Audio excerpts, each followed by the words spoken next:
I don't belong here. That was the exact thought racing through Emily Chen's mind as she stood at the entrance of the Naval Special Warfare Training Facility in Coronado.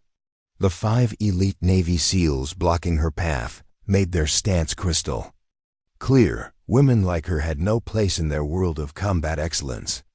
Before we jump back in, tell us where you're tuning in from.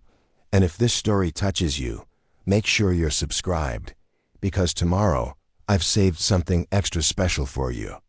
The tallest of the SEALs, Commander Jason Reeves, stood with his arms crossed over his muscular chest, his intimidating frame casting a shadow over Emily's petite 5 feet 4 inches figure. At 28 years old and barely 120 pounds, Emily appeared drastically out of place among these hardened warriors. Her delicate features and slender build made her look more like someone who'd wandered in by mistake rather than a serious candidate for their advanced combat training program. "This isn't a tourist attraction, miss," Commander Reeves said, his voice carrying the authority of someone who'd led men through the world's most dangerous missions. "The observation deck for civilians is around the other side of the building." The group of SEALs behind him exchanged knowing smiles, clearly amused by what they perceived as yet another civilian wanting a glimpse into their exclusive world. Emily stood her ground, her weathered hands steady at her sides despite the intimidation tactics.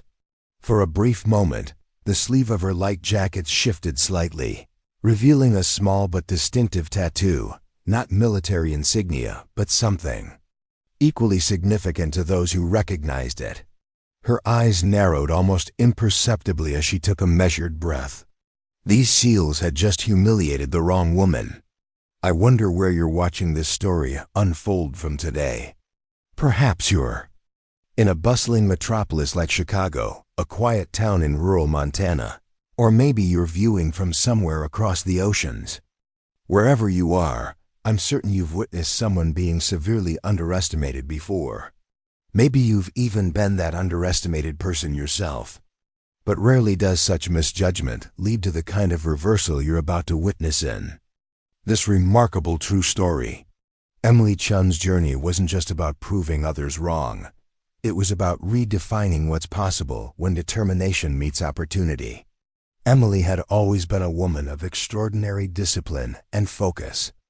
Growing up in a modest 2-bedroom apartment in San Diego with parents who had immigrated from Taiwan before she was born, she learned early that being underestimated could be leveraged as an advantage. Her father, a former martial arts instructor turned mechanical engineer, had begun teaching her various fighting disciplines when she was just 5 years old. "People will always see your size first," he told her during their training sessions in the small community park near their apartment. "They'll never look deep enough to see your skill, your speed, or your intelligence until it's too late. That is your advantage." By the time Emily reached high school, she had earned black belts in 3 different martial arts disciplines and competed nationally in several tournaments. However, she kept this part of her life relatively private, preferring to blend in with her peers rather than stand out. At school, she was known as the quiet, studious girl who excelled in mathematics and physics, not as the combat prodigy who could disarm opponents twice her size. After graduating with honors from the University of California, San Diego, with a degree in mechanical engineering, Emily surprised everyone by declining lucrative job offers from tech companies to join the United States Marine Corps.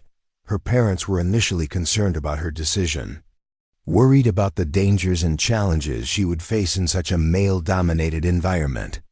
"I need to test myself," she explained to them over dinner the night before she left for boot camp. "I need to know my limits, and I can only find them by pushing past what others think is possible." The Marine Corps proved to be both everything and nothing like what Emily had expected. The physical demands were grueling but manageable thanks to her lifetime of martial arts training. The psychological challenges, the constant scrutiny, the subtle and not-so-subtle skepticism from some of her male counterparts were harder to navigate.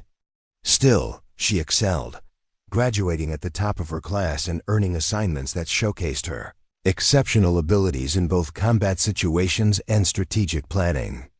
Preparing and narrating this story took us a lot of time, so if you are enjoying it, subscribe to our channel. It means a lot to us. Now back to the story. During her 4 years of active duty, Emily served 2 tours in conflict zones, earning commendations for her performance under pressure. She distinguished herself not through brute strength, but through tactical intelligence, precision, and an uncanny ability to remain calm in chaos. Her commanding officers noted her exceptional talent for adapting to rapidly changing situations and her skill in close-quarters combat. It was during her 2nd tour that Emily encountered Master Chief Petty Officer William Hayes, a legendary Navy SEAL with 20 years of experience in special operations. Hayes had been attached to her unit for a joint mission targeting a high-value target in a remote mountain region. What began as a routine operation quickly deteriorated when their team was ambushed by enemy forces. Cut off from the main group and pinned down by heavy fire, Emily and Hayes found themselves defending an exposed position with limited ammunition and no immediate extraction possible. For 6 hours they held their ground, moving strategically between positions, conserving ammunition, and eventually eliminating the threat entirely without casualties on their side. "I've served with some of the best operators in the business," Hayes told her as they waited for extraction under the cover of darkness. "But I've rarely seen someone with your combination of tactical awareness and technical precision. You think differently than most soldiers. You see angles and opportunities others miss." When Emily's enlistment period neared its end, Hayes approached her with an unusual proposition. The Naval Special Warfare Command was quietly running an experimental program to evaluate how specialized skills from across military branches might enhance SEAL operations. Hayes recommended Emily for consideration, believing her unique capabilities could provide valuable insights for future training methodologies. "It's not a path to becoming a SEAL," he clarified, knowing the current policies. "But it's a chance to work with the best and potentially influence how special operations evolve in the future. Your perspective would be valuable precisely because it's different." Emily accepted the opportunity without hesitation. After receiving an honorable discharge from the Marines, she spent 3 months at home reconnecting with her family and preparing mentally and physically for the challenges ahead. She trained relentlessly, focusing on enhancing her already impressive speed and technical precision. She studied SEAL tactics and operations, learning everything she could about their methodologies and training protocols. What Hayes hadn't fully disclosed, perhaps because he didn't want to discourage her, was the profound resistance she would face from within the SEAL community itself. The experimental program had been approved at the highest levels, but the operators themselves remained deeply skeptical about including outsiders, particularly female outsiders, in their closely guarded training environment. Which brings us back to that confrontation at the entrance of the Naval Special Warfare Training Facility in Coronado, where Commander Reeves and his team of SEALs were making their position abundantly clear. "I have authorization to be here," Emily stated calmly, reaching into her pocket to retrieve the official documentation bearing the signature of the base commander. Commander Reeves barely glanced at the papers before handing them back. "I'm aware of the program, Miss Chen. I'm just not convinced it's anything more than a political stunt. My men train for the most dangerous missions on Earth. We don't have time for distractions." One of the other SEALs, a broad-shouldered man with a closely cropped beard, stepped forward. "No disrespect, ma'am, but this isn't like the regular military. The physical standards exist for a reason. When I have to carry a wounded teammate through enemy territory, I need to know they could do the same for me." Emily absorbed their skepticism without reaction. She had expected this resistance, had prepared for it mentally. These men had forged their identity and brotherhood through shared hardship and mutual reliance. Their wariness wasn't personal. It was institutional. "I'm not here to become a SEAL," she replied evenly. "I'm here to participate in a knowledge exchange program approved by your command. My experiences and training methods might offer perspectives your teams haven't considered. But to do that effectively, I need to understand your training processes firsthand." Commander Reeves studied her for a long moment, his expression unreadable. Finally, he stepped aside. "Master Chief Hayes vouched for you. That carries weight. But understand this, you'll receive no special treatment. You'll participate in the same training evolutions as everyone else. The moment you can't keep up is the moment this experiment ends." Emily nodded once, acknowledging both the warning and the grudging acceptance it represented. "That's all I ask for. The opportunity to show what I can contribute." As she followed them into the facility, Emily was acutely aware of the eyes tracking her movement. Not just the SEALs who had confronted her, but others throughout the building, instructors, operators, and support staff.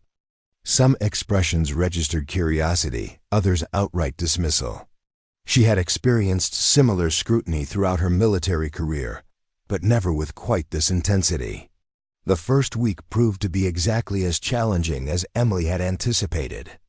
Commander Reeves ensured she was included in every physical training session, from pre-dawn conditioning runs on the beach to grueling obstacle courses and punishing swimming drills in the cold Pacific waters.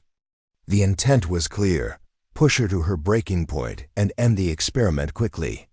What the SEALs didn't realize was that Emily had been preparing for exactly this scenario. She had studied their training protocols extensively and conditioned her body specifically for their methods. While she couldn't match the men in raw strength, she had developed compensatory techniques that leveraged her exceptional endurance, flexibility, and efficiency of movement. During the beach runs, she maintained a metronomic pace that allowed her to finish consistently in the middle of the pack rather than burning energy trying to lead. On the obstacle courses, she used momentum and technique to overcome challenges designed for taller, stronger individuals. In the water, her lifelong swimming experience and compact frame gave her advantages in hydrodynamics that surprised the instructors. "She's not just surviving, she's adapting," one of the younger instructors commented to Commander Reeves after watching Emily complete a particularly demanding underwater exercise. "She's identifying the specific challenges each task presents for her physical profile and developing workarounds." Reeves watched her with narrowed eyes as she calmly prepared for the next evolution. "Adapting is what we do. But there's a difference between training exercises and real-world operations. Let's see how she handles scenario-based training." The following day, Emily arrived to find the SEALs preparing for close-quarters battle drills, room clearing, hostage rescue, and rapid target discrimination scenarios using simulated weapons. This was where the SEALs truly excelled, combining speed, precision, and seamless teamwork to handle complex tactical situations. "You'll observe this session," Commander Reeves informed her. "These drills require extensive team training and coordination. There's no place for a solo participant." Emily nodded in acceptance, taking a position where she could observe the teams working through the training house. For hours, she watched intently as different SEAL units executed variations of entry techniques, communication protocols, and tactical decision-making. She noted the slight differences in approach between teams, the subtle adjustments made for different scenarios, and the incredible efficiency of their movements. When the final team completed their run, Commander Reeves approached her. "Observations?" he asked, his tone suggesting he expected little of value. "Your teams are exceptional," Emily acknowledged sincerely. "The level of coordination is remarkable." She paused for a moment, considering whether to continue. "I did notice a potential vulnerability in the corner clearing technique most teams are using against an adversary who understands your standard protocols. It creates a momentary exposure at the point of entry." A flash of irritation crossed the commander's face. "The technique you're referring to has been refined through decades of operational experience. "I understand that," Emily replied carefully. "But methods evolve based on changing threats. In my last deployment, we encountered opponents who had studied American tactical responses and designed countermeasures specifically targeting standard entry protocols." Before Reeves could respond, Master Chief Hayes approached from across the training area. "Why don't we let her demonstrate what she's talking about?" he suggested. "Set up a scenario and see if her concern has merit." The commander considered this for a moment before nodding curtly. "Fine." Johnson, Rodriguez, Peterson set up in room 3 with the standard configuration. "Ms. Chen will attempt an entry against you." He turned to Emily. "Simulated weapons only. First touch with the training knife or confirmed shot placement with the marker gun counts as elimination." Emily accepted the training equipment offered by one of the instructors, a blue rubber training knife and a modified pistol that fired small chalk markers instead of bullets. The 3 SEALs designated as her opponents grinned at each other as they collected their own training weapons and headed to the room that would serve as the battlefield for this impromptu demonstration. "They're 3 of our best close quarters specialists," Hayes murmured as he walked with Emily toward the training area. "Reeves is setting you up to fail." "I know," Emily replied simply. "But sometimes being underestimated is the greatest advantage you can have." As they approached the training room, Hayes gave her a questioning look. "What exactly did you see in their technique?" Emily smiled slightly. "It's not what I saw in their technique. It's what I saw in how they think." She paused at the entry point, adjusting the training gear and mentally preparing herself. Traditional SEAL CQB training emphasizes speed, aggression, and overwhelming force.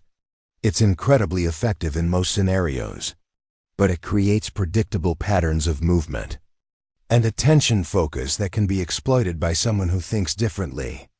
Hayes studied her for a moment, then nodded. "Show them." The scenario was simple but challenging. 3 hostile targets in a room with multiple points of cover and concealment. Standard protocol would involve a rapid entry with immediate target acquisition and neutralization before the opponents could react effectively. The 3 SEALs had positioned themselves strategically throughout the room, weapons trained on the entry point, ready to eliminate anyone coming through the door using standard techniques. Emily stood quietly outside the entry point, taking measured breaths as she visualized the space beyond. The watching SEALs exchanged glances, some smirking at what they perceived as hesitation or uncertainty. "Whenever you're ready, Ms. Chen," Commander Reeves called out, making no attempt to hide his skepticism. What happened next occurred so quickly that many of the observers would later disagree about the exact sequence of events. Instead of bursting through the doorway as expected, Emily threw something small, later identified as her watch, high through the entry point, creating a momentary distraction. As the SEAL's attention instinctively tracked the unexpected object, she entered low into the side, in a fluid rolling motion that brought her beneath their line of fire. From this unexpected position, Emily executed a series of movements that seemed to defy the observer's ability to track them clearly. She flowed from target to target with a precision and economy of motion that left no wasted energy or unnecessary exposure. Within seconds, all 3 SEALs had chalk marks indicating fatal strikes, one to the throat, one to the base of the skull, and one directly over the heart. The silence that followed was absolute. Emily stood calmly in the center of the room, her breathing controlled and her expression neutral as she awaited the response from Commander Reeves and the watching instructors. Hayes was the first to break the silence with a low whistle. "I think that adequately demonstrates the point about predictable patterns," he said, unable to completely suppress a smile. The silence in the training room was broken by the sound of slow, deliberate applause. All eyes turned to find Admiral James Harrison standing in the doorway, his weathered face creased in a rare smile. As the commanding officer of the Naval Special Warfare Command, his presence commanded immediate respect, causing the SEALs to stand at attention. "Impressive demonstration, Miss Chen," the Admiral said, stepping into the room. "I've been following this experimental program with great interest. It seems Master Chief Hayes' recommendation was well-founded." Commander Reeves straightened, his posture clearly surprised by the Admiral's unexpected appearance. "Sir, with all due respect, this was a controlled demonstration. Real combat situations are unpredictable and require adaptability," Admiral Harrison finished for him. "Which is precisely why this program exists. We need to constantly evolve our methods, incorporate new perspectives, and challenge our assumptions." He turned to address the assembled SEALs. "The enemies we face study our tactics and adapt. If we become rigid in our thinking, we become vulnerable." Emily stood quietly, her expression remaining neutral despite the significant endorsement from such a high-ranking officer. She understood that winning over the Admiral was important, but earning the respect of the operators themselves would be the true measure of this program's success. "Ms. Chen will continue with the full training schedule," Admiral Harrison instructed. "I expect complete cooperation from all personnel. This isn't about changing who we are, it's about enhancing what we do." With that, he nodded to Emily and departed, leaving a room full of SEALs processing what they had just witnessed. The atmosphere in the training facility shifted subtly following Emily's demonstration and the Admiral's endorsement. While open hostility largely disappeared, it was replaced by intense scrutiny. Every move she made, every technique she demonstrated, was analyzed and critiqued with meticulous attention to detail. The SEALs were professionals, and they followed their orders to include her in training, but they weren't yet convinced of her value. In the days that followed, Emily maintained her focus and discipline. She participated in increasingly complex training scenarios, from underwater demolition exercises to extended endurance events, designed to push participants to their physical and mental limits. Throughout it all, she remained composed, never complaining and never asking for accommodations. "Where did you learn to move like that?" asked Lieutenant Michael Torres after watching Emily navigate a particularly challenging obstacle course. Unlike some of his colleagues, Torres seemed genuinely curious rather than skeptical. "It's a combination of several disciplines," Emily explained as they refilled their water bottles. "My father taught me traditional martial arts from childhood, but I've adapted those movements based on my experiences in the field. When you're smaller than most opponents, you learn to use economy of motion and precise targeting rather than relying on strength." Torres nodded thoughtfully. "I noticed you use different entry angles than what we typically train for. Almost like you're creating new lines of approach." "The human eye tracks movement in predictable patterns," Emily replied. "If you understand those patterns, you can move counter to them, essentially disappearing from someone's active perception for fractions of a second. That's often all the advantage you need." These small moments of genuine exchange were rare but significant. Gradually, individual SEALs began approaching Emily with specific questions about her techniques, particularly those related to close-quarters combat. She answered each query thoroughly but without overstepping. She wasn't there to replace their methods but to offer alternative perspectives that might enhance them. Commander Reeves, however, remained unconvinced. While he no longer actively attempted to force Emily out of the program, he maintained a professional distance and continued to assign her the most challenging aspects of each training evolution. If he was hoping to find her breaking point, he remained disappointed as Emily consistently met each challenge with quiet determination. 2 weeks into the program, the training shifted to a new phase, a 5-day survival exercise in the remote mountain terrain inland from the coast.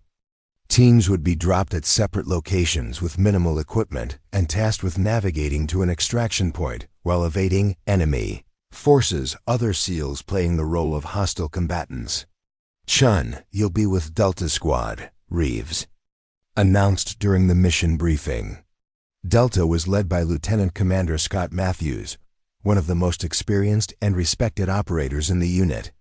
His team was known for its technical precision and tactical innovation, but also for its intense group cohesion and resistance to outsiders. Matthews showed no reaction to the assignment, his face an unreadable mask as he reviewed the mission. Parameters. His team members exchanged glances but remained similarly professional. Emily understood the message clearly. This would be her most significant test yet. Surviving the physical challenges would be only part of the equation. Integrating with a tightly knit tactical unit under stress would be equally demanding. The exercise began at dawn the following day. Teams were transported by helicopter to their insertion points, each group at least 15 miles from the extraction zone. Delta Squad's drop point was in a densely wooded area with limited visibility and challenging terrain, a deliberate choice that would test their navigation skills and teamwork from the outset. As the helicopter lifted away, Matthews gathered his team for a brief strategy session. Standard diamond formation, 20-meter spacing. Jensen takes point, Rodriguez on rear security. Chun, you're with me in the command element. His tone was professional but distant, making it clear that, while Emily was officially part of the squad, she had yet to earn her place within it. The first day passed in near complete silence as the team moved efficiently through the rugged landscape. Emily maintained her position without complaint, matching the pace set by Matthews and adapting to the team's communication protocols.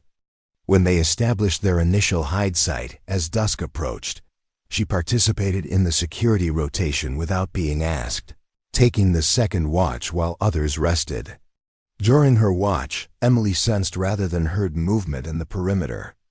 Years of combat experience had honed her awareness to detect subtleties most would miss: a slight disruption in the natural sounds of the forest, the faint displacement of air that suggested human movement. Someone was probing their position. She remained motionless, controlling her breathing as she tracked the intruder's approach. Protocol dictated that she should alert the team leader immediately, but doing so would likely reveal their position. Instead, Emily made a calculated decision based on her assessment of the situation. Moving with deliberate stealth, she circled around to intercept the approaching figure. The darkness was nearly complete under the forest canopy, but Emily had been conditioning her night vision since sunset. She identified the intruder, one of the opposing force SEALs, carefully documenting their position with a handheld device. Intelligence gathering rather than direct engagement. Emily closed the distance silently, using the techniques her father had taught her decades earlier. Move like water over stones, he would say. Find the path of least resistance and make no ripples. The SEAL never detected her approach. Emily's hand closed over his mouth as her other arm locked around his throat in a carefully controlled blood choke designed to render him unconscious without causing injury. He struggled briefly before going limp, at which point she lowered him gently to the ground and secured his hands with zip ties from his own equipment pouch. "You've been compromised," she whispered when he regained consciousness moments later. "Your team's position has been marked. I suggest you wait until morning before attempting to return to them." The SEAL stared at her in disbelief as recognition dawned. "You're the Marine," he muttered. Emily removed his communication device and tactical map before disappearing back into the darkness. By the time she returned to the Delta Squad hide site, Lieutenant Commander Matthews was awake and visibly concerned by her absence. "Where were you?" he demanded in a harsh whisper. In response, Emily handed him the captured equipment. "Opposition force was conducting reconnaissance on our position. One operator neutralized and temporarily detained. No communications sent. But they've likely mapped our general location." Matthews stared at the equipment, then at Emily. "You engaged an opposing force operator alone without alerting the team?" "Alerting the team would have compromised our position further," Emily explained calmly. The threat was isolated and manageable. I made a tactical decision based on immediate assessment. For the first time since their introduction, Matthew studied her with something approaching respect. That was either incredibly reckless or impressively skilled. Perhaps a bit of both, Emily acknowledged with the hint of a smile, but the outcome favored our mission parameters. Matthews nodded slowly. We move in 15 minutes. Wake the others and break down the site. This incident marked a subtle but significant shift in Delta Squad's dynamic. While full acceptance remained distant, Emily's actions had demonstrated both capability and commitment to the team's success. As they continued their movement toward the extraction point over the next 3 days, the operators began including her more actively in tactical decisions and strategy discussions. The challenge intensified on the 4th day when Jensen, their point man, suffered a legitimate injury while crossing a steep ravine. His ankle wasn't broken, but was severely sprained, significantly limiting his mobility in the difficult terrain. In a real-world operation, the team would need to modify their approach while ensuring their injured member could be safely extracted. We can construct a field stretcher, Rodriguez suggested as they assessed the situation. But it will slow our movement considerably and make us more vulnerable to detection, Matthews added, studying their map.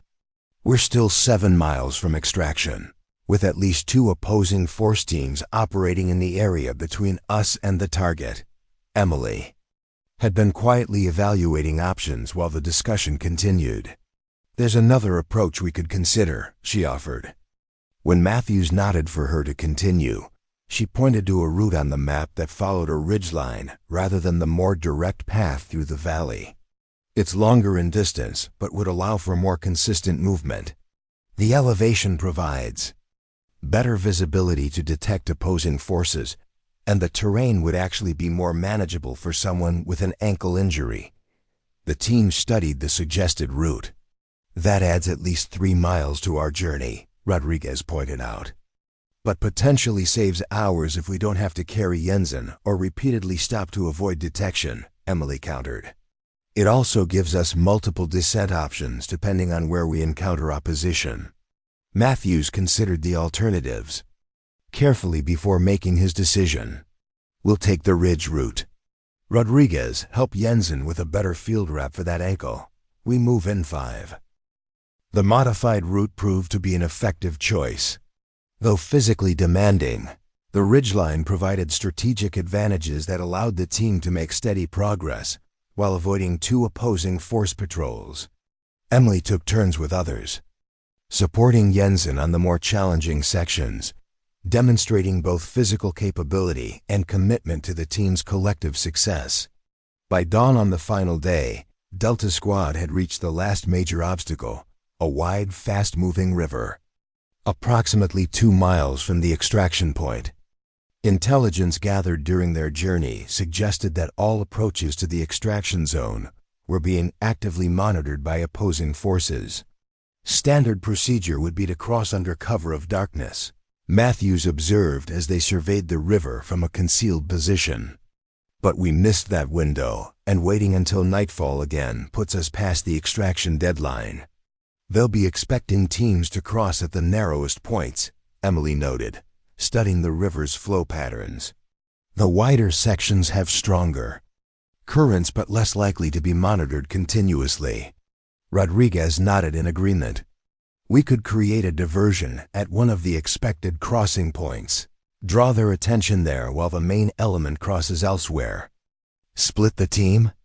Jensen questioned, clearly concerned about their already compromised operational capacity due to his injury. Matthews weighed the options carefully.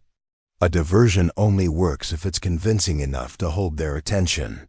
One person isn't sufficient. It could be, Emily suggested quietly. All eyes turned to her as she continued. A single operator with the right approach could create enough activity to appear as a full team attempting a covert crossing. It would need to be convincing.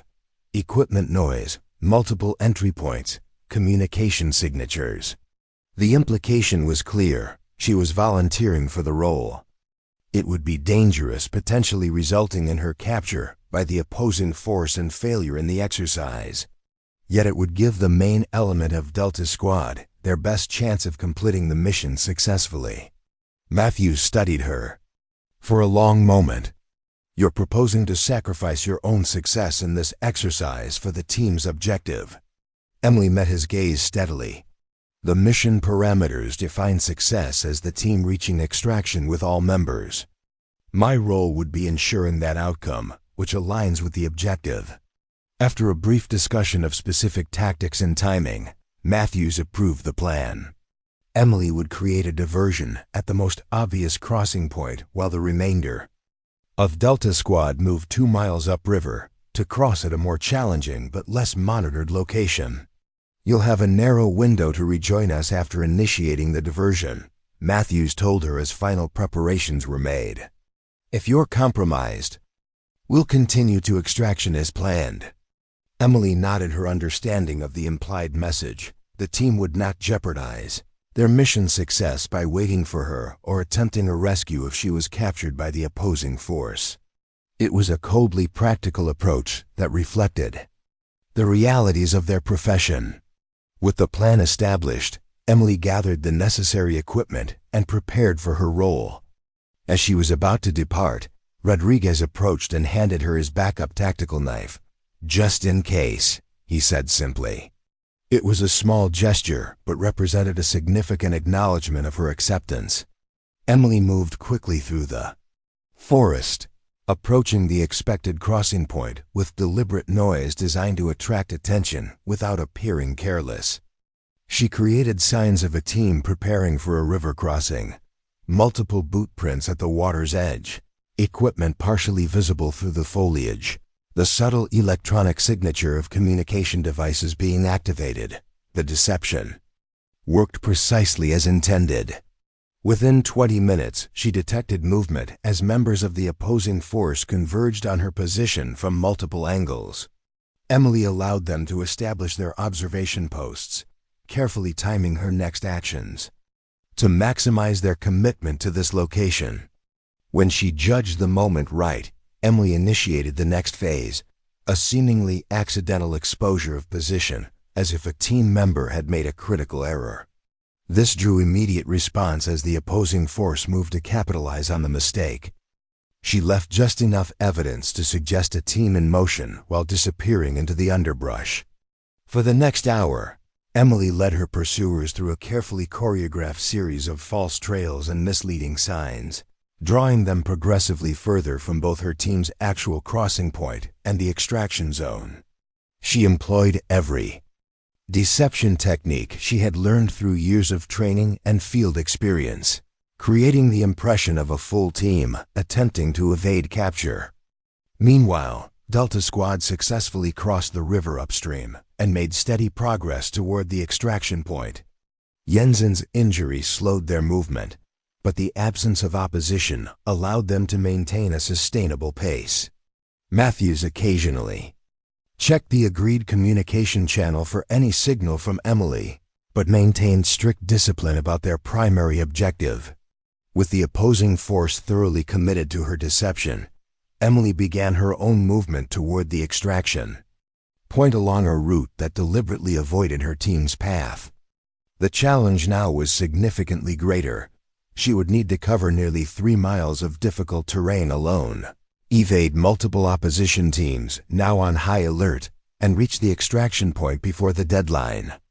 Drawing on her specialized training and experience, Emily moved through the landscape with remarkable efficiency. Where others might have chosen speed at the expense of security, she maintained a disciplined approach, careful advancement, consistent awareness, and strategic use of terrain features for concealment. Her smaller frame allowed her to utilize passages that larger operators might avoid, creating unexpected angles of approach that bypassed established observation points. As the extraction point came into view, Emily surveyed the situation carefully. Delta Squad had arrived and established a defensive perimeter, with Matthews regularly scanning the approaches for any sign of her. At least 2 opposing force teams were positioned to intercept anyone approaching from predictable directions. Emily had less than 15 minutes until the extraction helicopter would arrive. Rather than attempting to circumvent the opposition through time-consuming routes, she made a calculated decision to employ a more direct approach. Using natural sound masking from a nearby stream, she advanced to within 30 meters of an opposition observation post.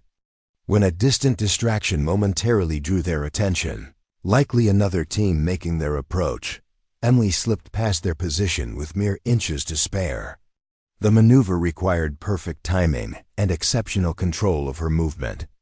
The kind of precision that came from thousands of hours of dedicated practice. Matthews spotted Emily first, his eyes narrowing as he detected her approaching shadow moving through the underbrush toward their position. He made a subtle hand signal to Rodriguez, who adjusted his position to provide covering fire if needed. The tension was palpable as the extraction deadline approached, with the distant sound of helicopter rotors already audible on the horizon. Emily emerged from the tree line with less than 3 minutes to spare, moving in a controlled crouch. That minimized her exposure. As she reached the team's perimeter, Matthews acknowledged her arrival with a curt nod that conveyed more respect than any words could have expressed. Opposition has 2 teams converging from the east, Emily reported quietly as she joined their defensive formation. They detected the helicopter and are moving to intercept. Extraction point is secure, Matthews confirmed. Good work with the diversion. The simple acknowledgement meant more to Emily than any elaborate praise. In the world of special operations, such straightforward recognition from a team leader was the highest form of acceptance. She had proven her value not through words or credentials, but through actions that directly contributed to mission success. The extraction helicopter appeared overhead, descending rapidly into the small clearing as Delta Squad maintained security. As the team prepared to board, opposing force operators emerged from multiple directions, attempting a final interception. The squad responded with disciplined coordination, using simulated suppressive fire to cover their movement to the helicopter. Emily moved alongside Jensen, helping stabilize him as they made the final approach to the aircraft. Rodriguez provided covering fire from their left flank while Matthews secured their right. The seamless integration of their movements reflected hours of training and the natural cohesion that develops among professionals who trust each other's capabilities. As the helicopter lifted away, signaling the successful completion of the exercise, Emily caught a glimpse of the opposing force commander watching their departure. Even from a distance, his expression was clear, reluctant respect for a team that had outmaneuvered his operators through unconventional tactics and flawless execution. Back at the Naval Special Warfare Training Facility, the after-action review was thorough and unflinching. Each team's performance was analyzed in detail, with particular attention to decision-making processes and adaptation to unexpected challenges. When Delta Squad's operation came under review, Commander Reeves led the discussion with professional detachment. Lieutenant Commander Matthews, assess your team's performance, Reeves directed, his tone neutral. Matthews stood before the assembled operators, his posture reflecting the confidence of someone who knew his team had performed exceptionally. Delta Squad accomplished the primary mission objective within specified parameters. We adapted to personnel injury, identified and countered opposition movements, and reached extraction with all team members. Your route deviated significantly from the most direct approach, Reeves noted, highlighting their path on the tactical display. Yes, sir. We adjusted our route based on terrain analysis and opposition disposition. The modified approach provided tactical advantages that outweighed the additional distance. Reeves nodded, then turned his attention to the most controversial aspect of their operation. Your team employed an unusual diversion tactic with a single operator. Explain the reasoning behind that decision. Matthews glanced briefly at Emily before responding. We identified an opportunity to utilize opposition expectations against them. A convincing deception operation by one skilled operator allowed the main element to advance undetected. The tactic was unorthodox but aligned with our ultimate objective. And who proposed this approach? Reeves asked, though the answer was obvious to everyone in the room. Ms. Chen suggested the tactical concept. Matthews acknowledged without hesitation. I approved it based on operational merit and reasonable risk assessment. Commander Reeves turned his attention to Emily, who sat quietly among the Delta Squad. Operators. Ms. Chen, walk us through your execution of this diversion operation. Emily stood and approached the tactical display.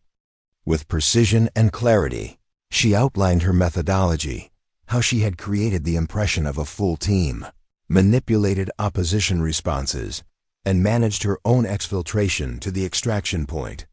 Her explanation was technically detailed, but accessible, focusing on principles and decision points rather than personal accomplishment. As she concluded her briefing, the room remained silent. Even those who had been most skeptical of her presence in the program were forced to acknowledge the effectiveness of her approach. She had not merely survived the challenging exercise. She had introduced innovative tactics that enhanced mission success. Admiral Harrison, who had been observing the review session from the back of the room, stepped forward. This is precisely why this program exists, he stated, addressing all present. Not to undermine established methods, but to introduce new perspectives that enhance our operational capabilities. He turned to Commander Reeves. I believe we've seen enough to warrant expanding Ms. Chen's role in the program. Effective immediately, she transitioned from observer participant to specialized instructor status, with focus areas in deception operations, asymmetric tactics, and close quarters combat. The announcement sent a ripple through the room.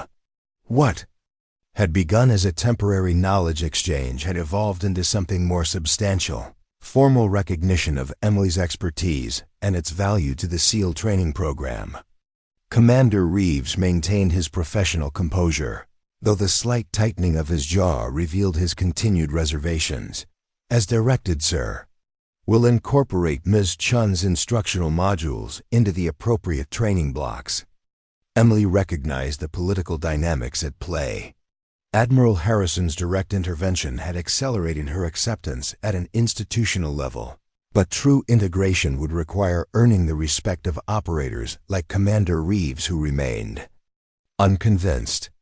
The coming weeks would be critical in establishing her legitimacy as an instructor. The transition began the following day, with Emily assigned office space in the training division and tasked with developing a preliminary curriculum for her specialized modules. As she settled into her new role, individual operators began approaching her with questions about specific techniques they had observed during the field exercise. That river crossing deception, Lieutenant Torres inquired during a break between training sessions. How did you anticipate the opposition's response pattern so accurately? Emily welcomed these opportunities for genuine exchange. It's about understanding fundamental human decision-making under pressure, she explained. When time-constrained and facing uncertainty, most tactically trained personnel default to established protocols and predictable assessment patterns. If you can identify those patterns, you can manipulate the decision cycle. Similar conversations occurred throughout the facility as curiosity gradually overcame skepticism. Emily was careful never to present herself as superior to the SEAL instructors. Instead, she positioned her knowledge as complementary, offering alternative approaches that could enhance existing methodologies. 2 weeks into her new role, Emily received an unexpected visitor to her office. Commander Reeves appeared in her doorway, his expression as inscrutable as ever. Do you have a moment, Ms. Chen? He asked formally. Of course, Commander. Please come in. Reeves entered but remained standing, his posture reflecting the military discipline ingrained through decades of service. I've reviewed your proposed training modules, he said, placing a folder on her desk. The content is technically sound and potentially valuable for our operators. Emily recognized that this clinical assessment was as close to approval as she was likely to receive from him. Thank you, sir. I've tried to ensure the material complements existing protocols rather than contradicting them. However, Reeves continued, there's a fundamental question that remains unanswered. He fixed her with an intense gaze. Why are you here, Ms. Chen? With your background and capabilities, you could have pursued numerous paths after leaving the Marines. Why? This program, knowing the resistance you would face? The question was unexpected, but legitimate. Emily considered her response carefully, recognizing its importance to her future effectiveness within the program. My father was a traditional martial arts master, she began, who believed that knowledge gained but not shared diminishes in value. Throughout my military career, I benefited from the collective wisdom of those who came before me, instructors who shared their hard-earned insights, even when I didn't yet have the experience to fully appreciate them. She met Reeves' gaze directly. The techniques and approaches I've developed were refined through combat experiences and specialized training. If they can potentially save the life of even one operator in the field, then facing resistance or skepticism is a small price to pay. Reeves studied her for a long moment, his expression thoughtful. Admiral Harrison sees this program as a public relations opportunity, evidence of evolving thinking within special operations. Others view it as a political concession to changing times. Neither perspective addresses the practical reality of what we do. And what perspective do you hold, Commander? Emily asked quietly. I believe that anything that enhances our operational effectiveness deserves consideration, he replied with unexpected candor. But I also believe that theoretical knowledge must be tested under the most demanding conditions before it's integrated into our training. A challenging smile appeared briefly on his face. Which is why I've scheduled you to lead a demonstration module for our advanced, close-quarters combat instructors tomorrow morning. These are our most experienced operators, responsible for developing the techniques that define our tactical approach. They won't be easily impressed by theoretical concepts. Emily recognized the challenge for what it was, a final test of her capabilities and commitment. Commander Reeves was offering her the opportunity to earn legitimacy in the eyes of those whose opinions mattered most within the SEAL community. I appreciate the opportunity, Commander, she responded simply. What time should I be prepared? 0600, Combat Training Facility 3. He turned to leave but paused at the doorway. One piece of advice, Ms. Chen. These instructors have seen every technique and approach imaginable. They're not looking for flashy demonstrations or academic theories. Show them something that solves real problems they face in the field. Emily nodded her understanding. Thank you for the guidance, Commander. After Reeves departed, Emily sat quietly, contemplating the significance of the coming demonstration. This would not be like the field exercise where she could rely on surprise and unconventional tactics. The instructors would be analyzing her every move, looking for flaws or limitations in her approach. Their evaluation would significantly influence her acceptance within the broader SEAL community. She spent the evening meticulously planning her demonstration, focusing on practical applications rather than theoretical concepts. Rather than attempting to impress with exotic techniques, she would address specific tactical challenges that operators faced in contemporary combat environments. The following morning, Emily arrived at the training facility 30 minutes early to prepare the space and center herself mentally. The room was designed for advanced close-quarters combat training, with reconfigurable walls, specialized impact surfaces, and comprehensive recording equipment for after-action review. As 0600 approached, the instructor cadre filed in 12 men representing the elite of SEAL tactical expertise. Each had extensive combat experience and specialized training credentials. They arranged themselves along the perimeter of the training area, their expressions professional but skeptical. Commander Reeves entered last, accompanied by Master Chief Hayes and, to Emily's surprise, Admiral Harrison. The presence of such senior leadership elevated the significance of the demonstration considerably. Ms. Chen will be presenting alternative approaches to close-quarters combat, with specific application to asymmetric encounters, Reeves announced without preamble. Pay particular attention to the principles being demonstrated rather than just the techniques themselves. He nodded to Emily, then stepped back, ceding the floor to her. The room fell silent as all attention focused on the woman who stood alone in the center of the training area. "Thank you for this opportunity," Emily began, her voice calm and measured. "Rather than presenting a theoretical overview, I'd like to address 3 specific tactical problems that operators encounter in contemporary environments." She gestured to the training equipment she had arranged. First, the challenge of managing a physically superior opponent in confined spaces where standard techniques may be compromised. Second, effective response options when conventional weapons are unavailable or inappropriate. And third, defensive measures against multiple assailants when extraction support is not immediate. The instructors exchanged glances, clearly intrigued by her practical focus despite their lingering skepticism. Emily recognized the importance of this moment. Her credibility would be established, not through words but through demonstrable capabilities. "I'll need volunteers for each demonstration," she continued.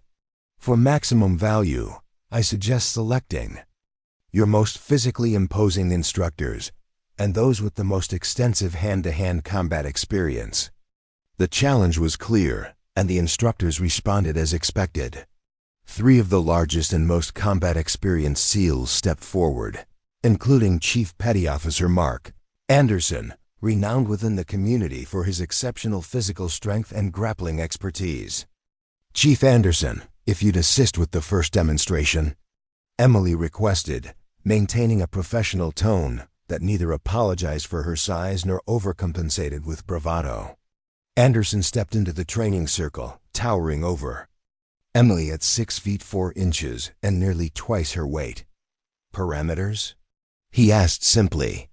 "You'll play the role of a hostile combatant in a confined space," Emily explained, indicating the simulated corridor she had arranged. "Your objective is to neutralize me using any appropriate technique. I'll demonstrate response options that don't rely on matching physical strength." Anderson nodded, immediately adopting a combat-ready stance that reflected his extensive training. Emily positioned herself in the confined space, appearing vulnerable due to her size disadvantage and limited movement options. "Begin whenever you're ready," she instructed calmly. Anderson advanced with professional precision, using the confined space to limit Emily's evasion options while leveraging his superior reach. His approach was textbook perfect, controlling the engagement distance while setting up a decisive takedown.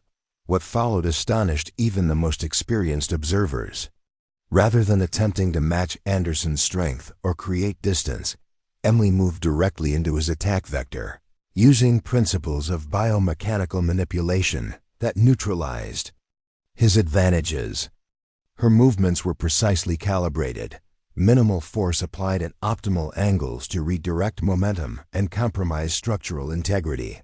Within seconds, Anderson found himself immobilized against the wall, his considerable strength rendered ineffective by Emily's perfect positioning and leverage application. What made the demonstration particularly impressive was the economy of her movements. No wasted energy, no excessive force, just perfect technical execution. "The principle at work here isn't exotic," Emily explained as she released Anderson from the hold. "It's about understanding biomechanical vulnerabilities that exist regardless of size or strength.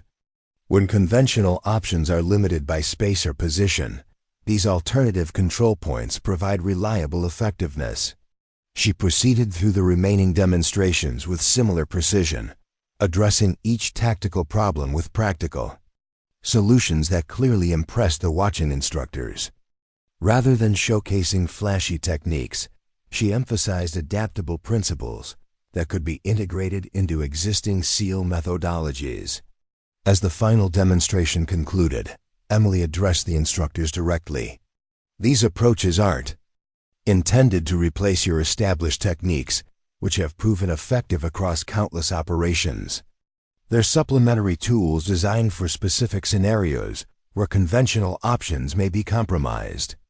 The room remained silent for a moment as the instructors processed what they had witnessed. Then Chief Anderson stepped forward, his professional demeanor unchanged, but his eyes reflecting newfound respect. "The control point manipulation you demonstrated in the confined space scenario," he said, "that would be particularly valuable for operations in maritime vessels with restricted compartments. Could you elaborate on the principle behind the wrist articulation component?" Emily recognized the question for what it was, not just professional curiosity, but the beginning of genuine acceptance. "Absolutely. The key is understanding the relationship between the radius and ulna under rotational pressure." What followed was 30 minutes of intense technical discussion as other instructors joined with specific questions about applications and adaptations. The exchange was characterized by mutual professional respect, with Emily carefully acknowledging the expertise of the SEAL instructors while offering insights from her unique perspective. Commander Reeves observed the interaction without comment, but his expression had softened slightly. When the technical discussion concluded, he stepped forward. "Ms. Chen's instructional modules will be integrated into the Advanced Close Quarters Combat Curriculum effective next week," he announced. "Chief Anderson will coordinate with her on specific implementation details." It was a significant endorsement.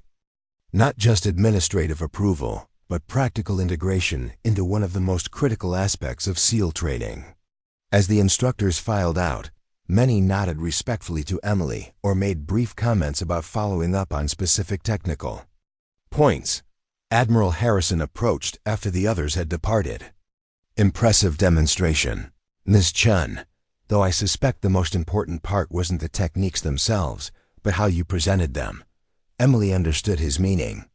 "Mutual respect is essential in any knowledge exchange, Admiral. These men are exceptional operators with proven methodologies. My role isn't to replace what works, but to offer additional options for specific scenarios." Harrison nodded approvingly. "That perspective is precisely why this program has potential beyond our initial conception." "Commander Reeves," he called, gesturing for the officer to join them. "I believe we should discuss expanding Ms. Chen's role to include integration with the advanced reconnaissance elements. Her deception operation principles could significantly enhance their capabilities." Reeves nodded with professional acceptance, though perhaps not enthusiasm. "We'll adjust the training schedule accordingly, sir." As the senior officers departed to discuss implementation details, Master Chief Hayes remained behind. "You know," he said with a hint of amusement, "when I recommended you for this program, I anticipated resistance. But I didn't expect you to revolutionize our close quarters combat methodology within a month." Emily smiled slightly. "Revolution might be overstating it, Master Chief. Evolution is more accurate, building on existing foundations rather than replacing them." Hayes studied her thoughtfully. "The SEALs who laughed at you that first day aren't laughing anymore. In fact, they're signing up for your training modules. That's a more meaningful endorsement than anything Admiral Harrison could arrange." "Respect is earned, not granted," Emily replied simply. "I never expected immediate acceptance, just the opportunity to demonstrate value through action rather than words." The integration of Emily's specialized training modules into the Naval Special Warfare curriculum proceeded with remarkable efficiency over the subsequent weeks. What had begun as a tentative experiment in cross-disciplinary knowledge exchange had evolved into a comprehensive enhancement of multiple training components.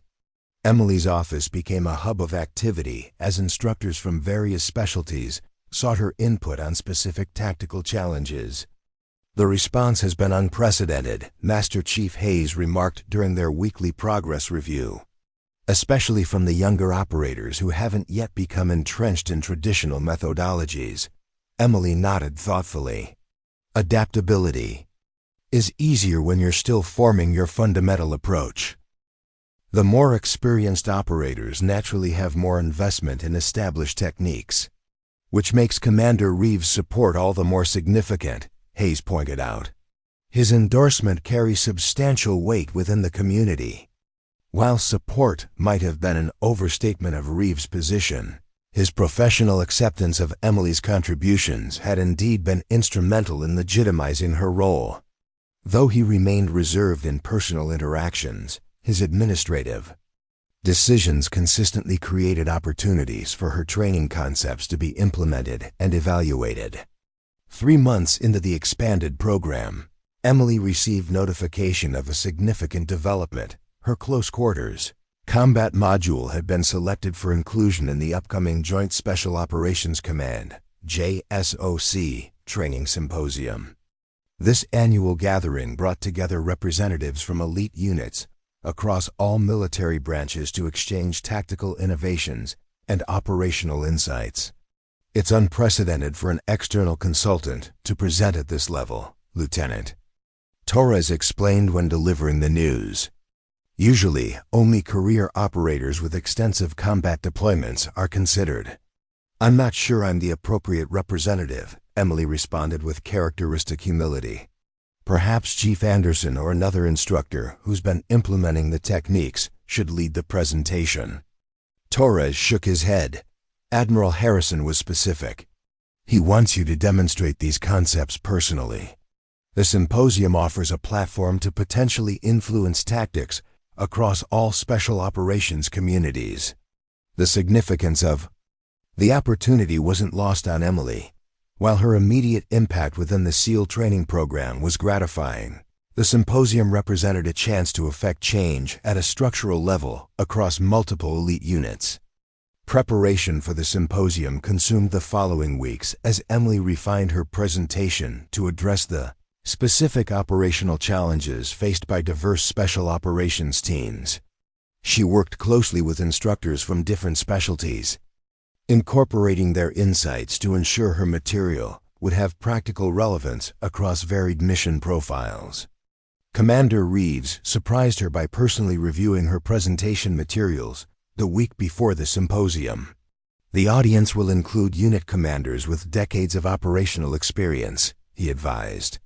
They'll be looking for immediate tactical value, not theoretical innovations. Focus on practical applications that address current battlefield limitations.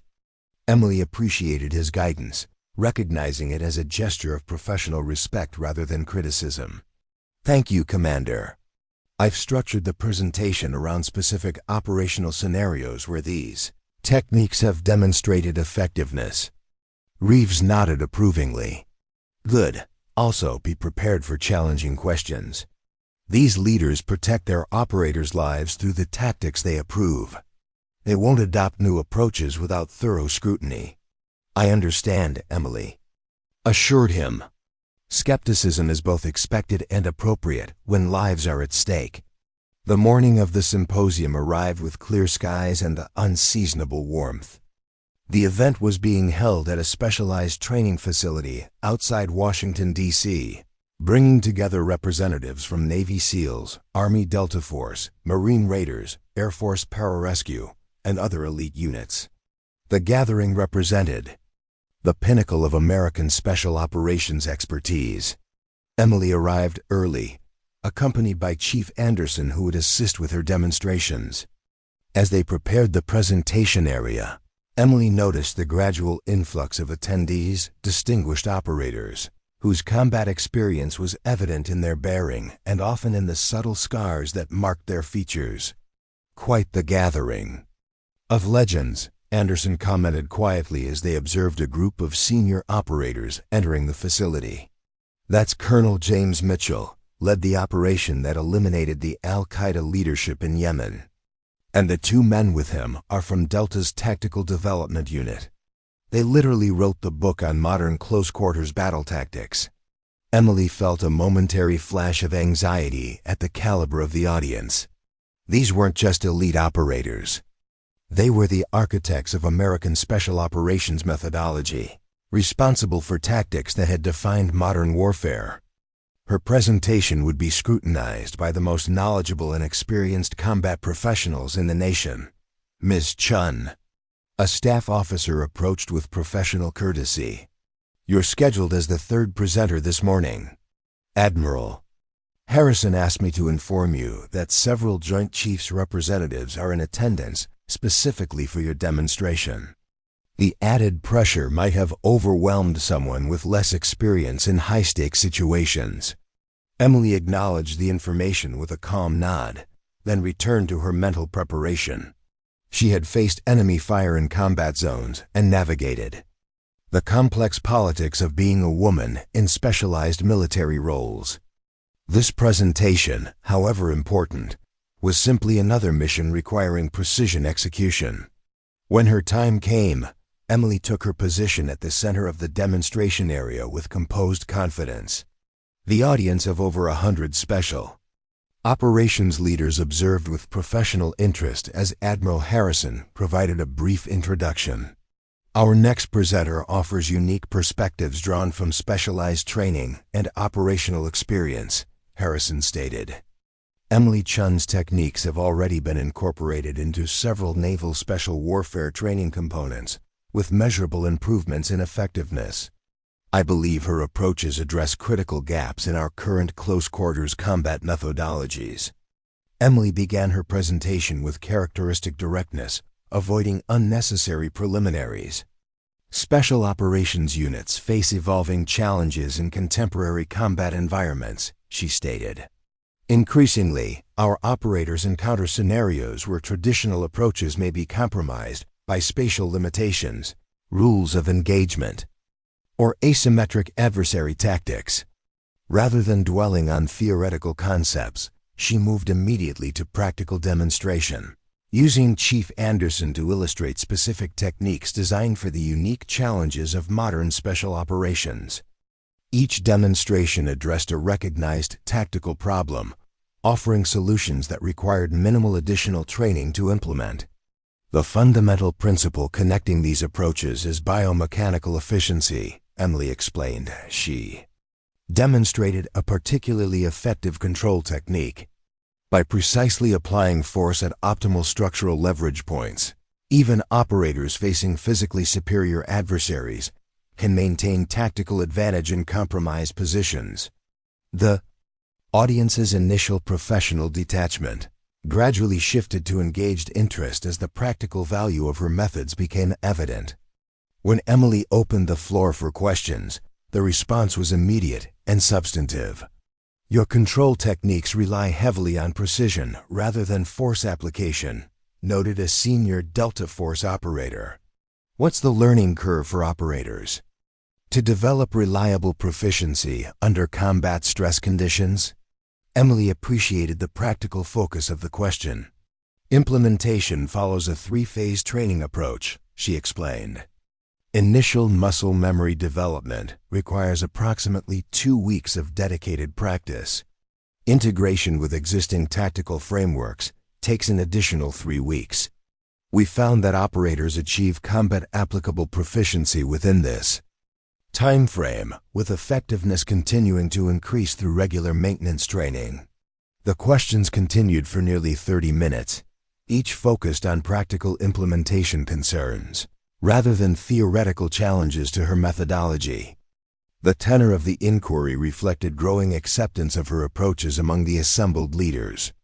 As the session concluded, Emily found herself surrounded by unit commanders interested in discussing potential implementation within their own training programs. The enthusiastic response far exceeded her expectations, confirming the broader applicability of techniques she had developed through years of specialized practice and operational experience. Admiral Harrison approached as the crowd gradually dispersed. "Exceptional presentation, Ms. Chen. The Joint Chiefs representatives were particularly impressed by the practical applications for urban counter-terrorism operations. Emily acknowledged the compliment with professional modesty. The techniques simply address recognized operational challenges. Their value comes from the operators who implement them effectively. There's interest in expanding your role beyond the Naval Special Warfare community, Harrison continued. JSOC is considering establishing a specialized training cell to disseminate these methodologies across all special operations components. The proposal represented a significant expansion of Emily's influence, potentially affecting tactical approaches across the entire special operations community. I'd be honored to contribute in whatever capacity would be most beneficial, she responded. We'll discuss specifics in the coming weeks, Harrison assured her. For now, take satisfaction in knowing you've initiated a meaningful evolution in how our operators approach these critical tactical challenges. As they prepared to depart the facility, Emily noticed Commander Reeves engaged in conversation with several senior operators from other units. His expression revealed genuine enthusiasm as he discussed aspects of her presentation, a stark contrast to his initial skepticism months earlier. Quite a transformation, Chief Anderson commented, following her gaze. I've served under Commander Reeves for 7 years and rarely seen him advocate so passionately for a new approach. Your methods have made a genuine convert of our most traditional tactical leader. Emily smiled slightly. It's never been about convincing specific individuals. It's about demonstrating practical value that enhances operator effectiveness and safety. Well, you've certainly accomplished that, Anderson replied. There's already talk of incorporating your control techniques into the basic SEAL qualification training, not just the advanced courses. That's unprecedented for an approach introduced by an outside consultant. The return to Coronado brought a new phase of Emily's journey with the Naval Special Warfare community. What had begun as a tentative experiment had evolved into a comprehensive program with far-reaching implications. Her office was relocated to a more central position within the training facility, symbolizing her transition from outsider to integral contributor. The following weeks brought a steady stream of visiting representatives from other special operations units, each seeking to understand how her methodologies could enhance their own training programs. Emily worked tirelessly to adapt her approaches to their specific operational requirements, recognizing the unique challenges faced by different components. 6 months into the expanded program, Emily received an unexpected visitor. Commander Reeves appeared at her office late one evening, as she was reviewing training documentation. "Do you have a moment?" he asked, his tone more conversational than his usual professional formality. "Of course, Commander. Please come in." Reeves took a seat, appearing momentarily uncertain about how to proceed, an unusual hesitation from the normally decisive officer. "I've been reviewing the preliminary assessment data from units implementing your training protocols," he began. "The results are remarkable, especially in scenarios involving compromised positions and asymmetric confrontations." Emily nodded, familiar with the promising early data. The operators deserve the credit for effective implementation. They've embraced these concepts with exceptional commitment. "That's partially why I'm here," Reeves continued. "When Admiral Harrison first proposed this program, I was convinced it was primarily a political gesture, addressing diversity initiatives rather than operational needs." He met her gaze directly. "I was wrong, and I owe you an acknowledgement of that fact." The admission clearly didn't come easily to the proud commander, making it all the more meaningful. "Your skepticism was professional, not personal," Emily responded. "In your position, I would have had similar concerns about unproven methodologies." "Perhaps," Reeves acknowledged. "But my resistance continued longer than was justified by the evidence. Your performance during the field exercise and subsequent demonstrations should have been sufficient to overcome my reservations." He paused, choosing his next words carefully. "I've served with exceptional operators throughout my career, men who redefined what I believed was humanly possible in combat situations. What I failed to recognize was that excellence isn't confined to traditional pathways or profiles. Your contributions have made that abundantly clear." The conversation marked a significant turning point, not just in Emily's professional relationship with Commander Reeves, but in the broader evolution of the program she had helped establish. His personal acknowledgement represented the final barrier to full institutional acceptance of her role. 2 weeks later, Emily received official notification of her appointment as the founding director of the newly established Asymmetric Tactical Response Unit, ATRU, a specialized training cell within Joint Special Operations Command. The position represented formal recognition of her methodologies at the highest levels of special operations leadership. The announcement came with a personal note from Admiral Harrison. "Your journey from outsider to essential contributor represents the very essence of what makes American special operations exceptional: the ability to recognize and integrate valuable approaches regardless of their source.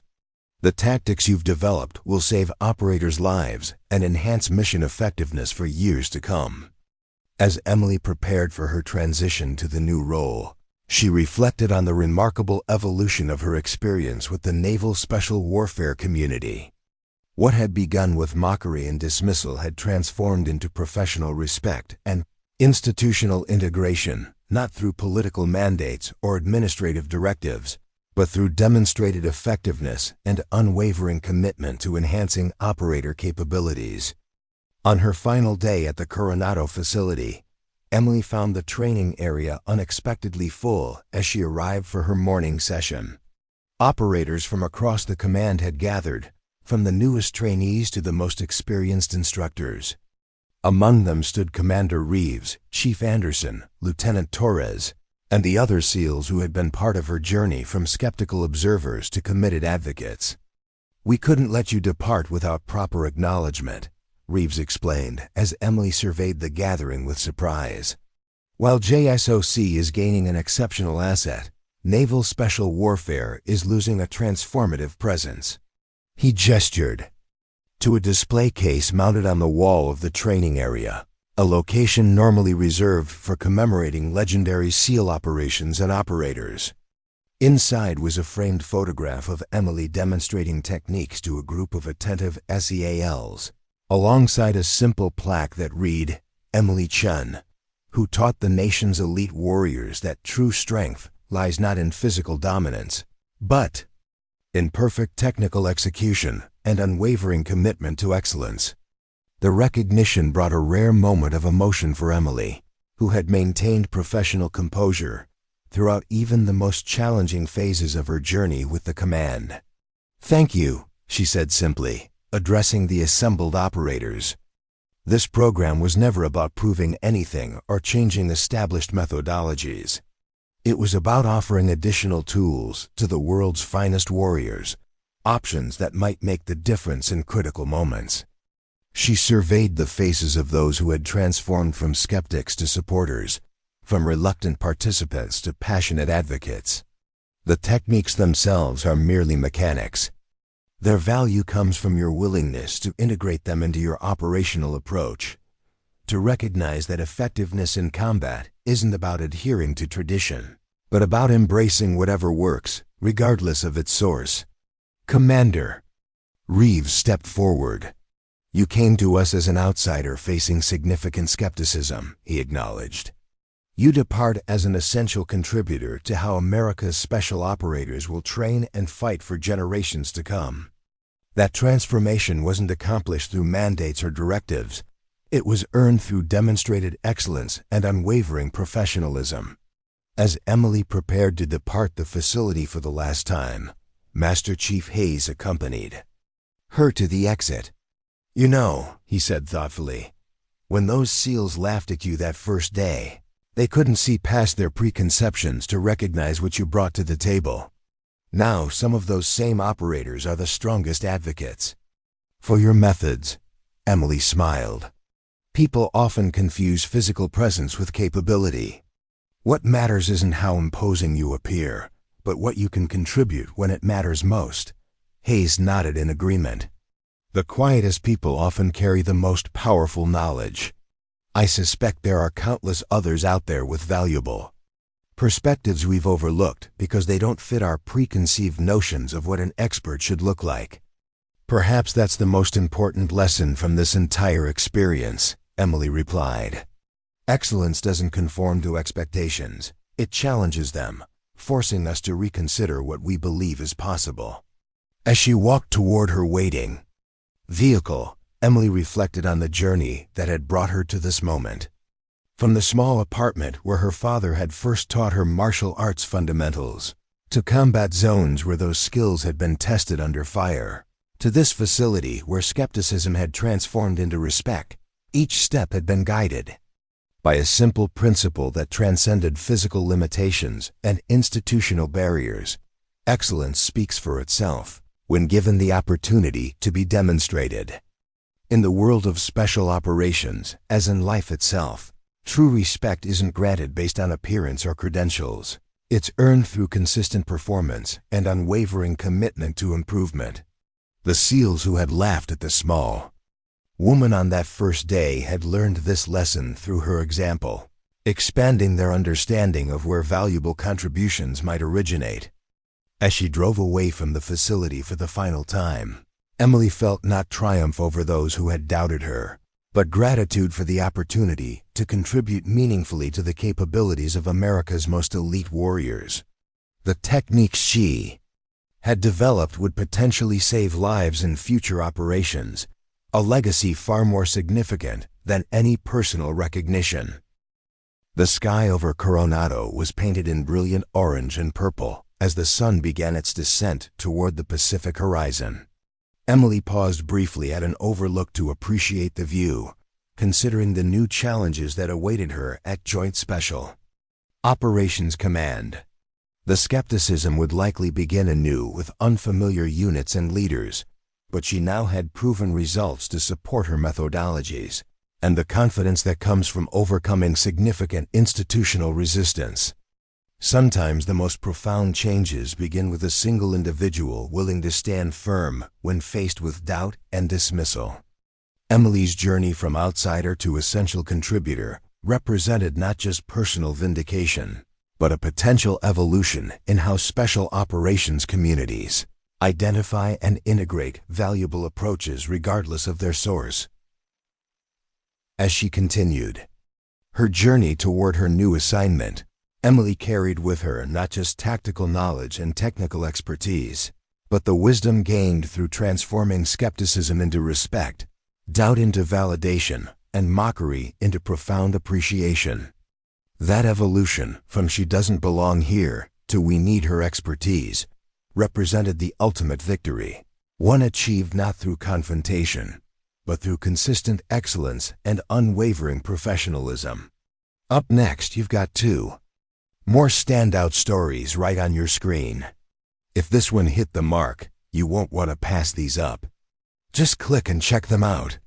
And don't forget to subscribe and turn on the notification bell so you don't miss any upload from us.